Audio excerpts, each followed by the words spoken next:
Good morning, everybody. I hope I look as pretty as all of my photos. I've been sure to put as much makeup as I can on to highlight my beautiful, intoxicating blue eyes. But it is my absolute pleasure to be your MC for today's 2019 conference. How exciting. We're almost at the end of the year, but what an important conference this promises to be. Can I please start by acknowledging that we meet on the lands of the Wurundjeri people of the Kulin Nation and pay my respects to elders past, present and emerging, and extend that respect to any Aboriginal or Torres Strait Islander people that join us here today. As I mentioned, it's my absolute pleasure. For those of you who don't know me, where have you been all my life? My name is Wayne Herbert, or as I like to say, I'm a person with disability, a member of the LGBTIQ plus community, and also a retired drag queen come MC. I tick all of the diversity boxes, which makes me the correct candidate for such a job today, and it is a privilege to MC today's event. I'd like to start by saying that this is my second year as MC of the Daru Conference, and when I started last year I said I'd like to be on The Bachelor or The Bachelorette because I've got many talents, but one thing that eludes me is a husband. And in the age of marriage equality, I thought what better way than to capitalise than be on reality TV. This year though, the husband still eludes me, but never fear. Those who may be potential suitors in the room can form an orderly line at stage left. Don't all rush. And take what I like to call the HSA, the Husband Suitability Assessment. And then we can conduct further questionnaires later. But also, for me, it's an absolute privilege to be here because to give voice to people with disability and our advocates and allies is very important. And the Daru Conference is certainly central to that here in Victoria. It is my absolute privilege. I have some general housekeeping to run through, and throughout the day we will certainly get to know each other more. I'm a chronic oversharer, and happy to do that, because I believe that having bold, confident conversations and sharing insights about both lived personal and professional experience are important in shaping the conversation for people with disability moving forward. In terms of housekeeping, I want you to know that if you need toilets, you can use the doors to my left and go down the hallway where you will find accessible bathrooms. There are also toilets straight out the door, straight ahead to the right of the foyer. Morning tea is at 11 o'clock. Don't hold me to that. I'm a chatty MC, but it is my duty as MC for us to run to time.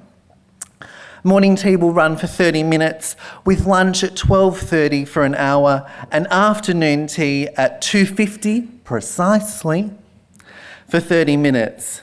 In the event of a fire, this is very important, there will be a fire warden who will attend and provide instructions on how we are to exit the building safely.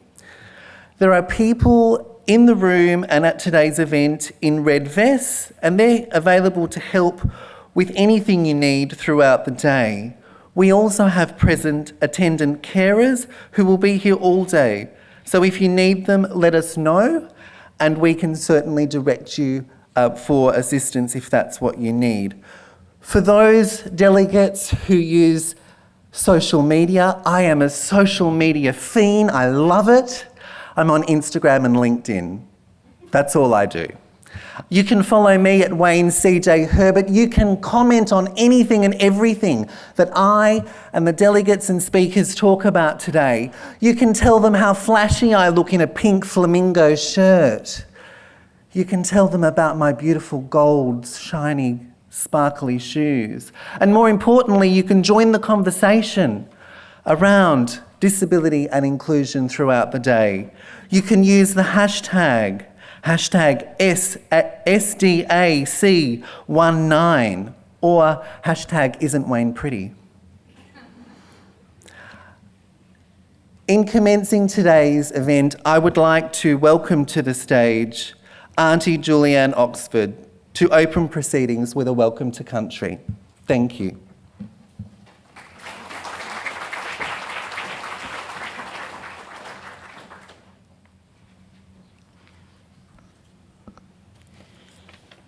Woman Jika, everyone.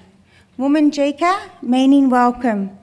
My name is Auntie Julianne, and I'm an elder of the Wurundjeri Wurrung people. And in recognition of doing my welcome today, I'd like to pay my respects to my elders past, present, emerging elders, and if there happens to be any elders here today.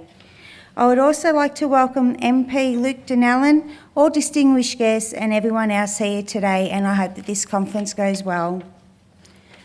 The Wurundjeri tribe consists of 3 families, the Nevins, the Wandins and the Terricks, and I am part of the Nevin family. The 3 families all descend from one woman called Annie Borat, which makes us one big family. Annie Borat is the younger sister of William Barrack, a pioneer for Aboriginal people in the 19th century fighting for equality and land rights. I'm here today to welcome you all to the land of my ancestors. We call the land within our tribal boundaries our country. The Kulin Nation, Kulin meaning man, is made up of 5 groups. They are the Wurundjeri Wurrung, Boonwurrung, Tanarong, Ratharong and Djajarong. And to give you an outline of the Wurundjeri country and the area that we cover, Wurundjeri country extends from north to the Great Dividing Range, east to Mount Baw Baw, south to the Mordatic Creek and west to the Werribee River. We cover a diverse range of land from the mountains to the beach and everything in between.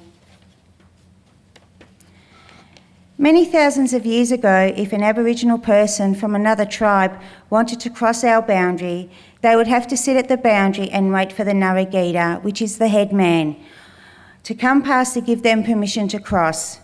Traditional Aboriginal culture was highly territorial, and visitors risked a violent reprisal for crossing a tribal or clan boundary without this permission.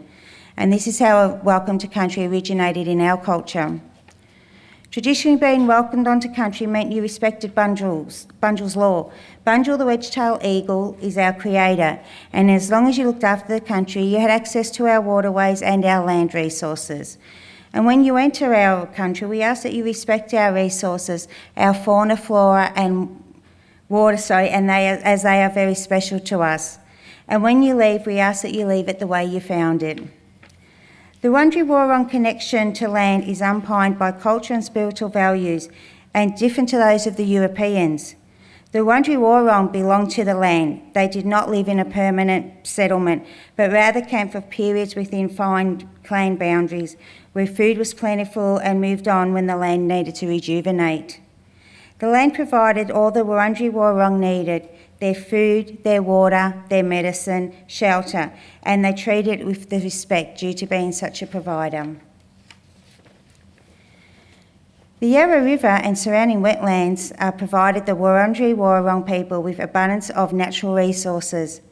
The Yarra marks the centre of the Wurundjeri country, and unlike today where the river marks a township boundary, the Wurundjeri Wurrung people saw it as a centrepiece, accessing both sides of the river, often felling a large gum tree to act as a bridge across the water.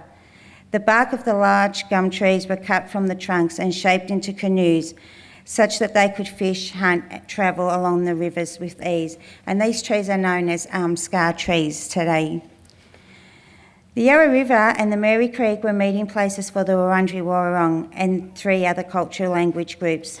There was enough food for up to 1,000 people for several weeks. The meetings were for social contact, ceremonies, marriages, deciding issues in tribal laws, and trading axe heads, reed spears and possum skin cloaks.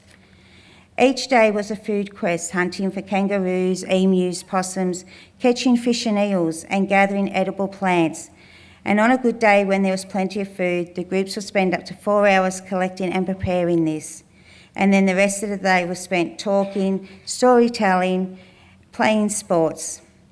Aborigines were not farmers. They had no need to be. There was plenty of food to be hunted and gathered.